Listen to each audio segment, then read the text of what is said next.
Hello বন্ধুরা, good morning. আজকে সকাল সকাল আমি বেরিয়ে পড়েছি, দেখো, চিকেনের দোকানে। আজকে সকাল সকাল চলে যাচ্ছি বোনের বাড়ির উদ্দেশ্যে। নিজের হাতে বাজারঘাট করে বোনের বাড়ি গেলাম আর নিজের হাতে রান্না করে সবাইকে খাওয়ালাম। তো কি কি বাজার করলাম চলো সেটা তোমাদেরকে একবার দেখিয়ে দিই। এই যে প্রথমে নিলাম চিকেন, আর এখন আমাদের সব থেকে প্রিয় মাছ, তোমরা মাছ বলবে না পোকা বলবে ভগবান জানে, তবে আমার খুব পছন্দের লোটে মাছ।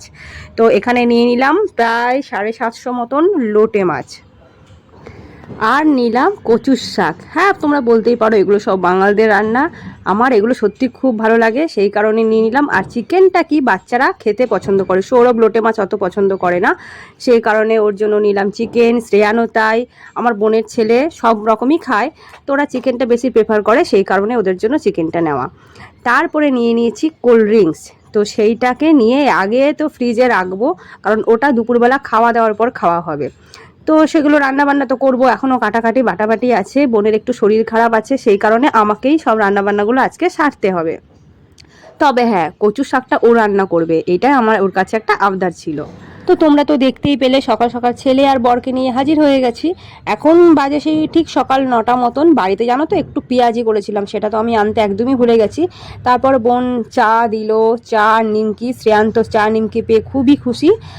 আর তারপরে তো আমি কাটাকাটি বাটাবাটি করব, আর বাটাবাটি তো কোনো ঝামেলা নেই, এখন আমাদের হাতে চলে এসেছে মেশিন, মিক্সার মেশিন, সেই কারণে। আর এই দেখো, এই লাল লাল কচু শাকগুলো নিয়ে এসেছি, আর পেঁয়াজ টিয়াজ সমস্ত কিছু কাটা হয়ে গেছে, রান্নার সমস্ত যা যা সরঞ্জাম ছিল সব রেডি। আর আমি এদিকে মশলা কষানোর জন্য বসিয়ে দিয়েছি। আর টমেটোগুলো না লাল লাল ছোট ছোট টমেটো ছিল, সেই জন্য ওগুলোকে আর পিস পিস করে কাটিনি। এই তরকারি কষাতে কষাতে রান্না করতে করতে কিন্তু টমেটোগুলো একদম গলে যাবে। আর দেখো কি সুন্দর লাগছে টমেটোগুলো দেখতে। আর বোনকে তো যেহেতু বলেছি কচু শাক রান্না করব, সেজন্য ও কচু শাকের যা যা দরকার ছিল সব কিছু কাটাকাটি করে নিয়েছে। অবশ্য আমি যেটা রান্না করছি সেটা কিন্তু ওই রেডি করে দিয়েছে। আর এরা যেহেতু ঝোলের মাংসটা একটু কম খায়, সেই জন্য ওদেরকে কষা মাংস খেতে দিয়েছি। কার কার কষা মাংস খেতে ভালো লাগে বলো তো? 1 কিলো মাংসের মধ্যে মনে হয় আমরা সবাই মিলে বসে 500 গ্রাম মাংস অলরেডি কষা মাংসই খেতে শুরু করে দিয়েছি। আর বাদ বাকিটা একটু জল না দিলে তো হবে না, কারণ আজকে কোনো ডাল করব না, তো সেই কারণে হালকা গ্রেভি তো রাখতেই হবে। আর কালারটা কিন্তু জাস্ট অসাধারণ এসেছে। আর যে আগেই বলেছিলাম আমি যে চিকেনের ঝোল বা মাংসের ঝোলের মধ্যে কিন্তু আমার আলুটা বেশি পছন্দ, যতটা না মাংস খাবো তার থেকে খাবো বেশি আলু। বসে বসে খাবে আর আমি ভিডিও করব, না না, সেটি হচ্ছে না। কষা মাংস আমিও খেতে খুবই ভালোবাসি, সেই কারণে মোবাইল ধরে দিয়েছি বোনের হাতে, আর আমি শুরু করেছি খেতে। জাস্ট অসাধারণ হয়েছে, নিজের রান্নার নিজেই প্রশংসা না করে পারলাম না, সত্যি ভালো রান্না করেছি। আর এদিকে দেখো বোনের কিন্তু কচুর শাকটা অলরেডি রেডি হয়ে গেছে। আর যেহেতু এখন টমেটোর সময়, তাই সব তরকারিতে বেশি বেশি করে টমেটো দিয়েছি। আমাদের এখানে 1.5 কিলো টমেটো মাত্র 10 টাকায়, তোমাদের ওখানে কার কত দাম চলছে বলো দেখি।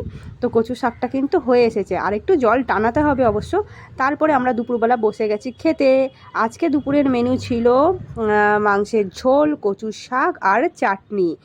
তোমরা হয়তো ভাববে লোটে মাছটা আমি কি করলাম, লোটে মাছের অবস্থা আমি কি করলাম সেটা পরের ভিডিওতে আমি দেখাবো। তো আজকে আমাদের দুপুরের খাওয়া দাওয়া সবই চললো। আর তোমাদের এই ছোট্ট ব্লগটি কেমন লাগলো সেটা কিন্তু আমাকে জানিও। আর এই ভিডিওটা আমি করেছিলাম ঈদের সময়, আর আমাদের আসানসোলের ঈদে কেমন কেমন লাইটিং হয় সেটাও কিন্তু তোমাদেরকে দেখাবো নেক্সট ভিডিওতে। আর এখন কিন্তু আমার বোনের বাড়িতে একদমই আসার কথা ছিল না, আসলে স্কুল আছে 2 দিন ছুটি ঈদের জন্য, সেই কারণে আমার ছেলে খুব অস্থির হয়ে যাচ্ছিল মাসির বাড়ি বেড়াতে যাবে।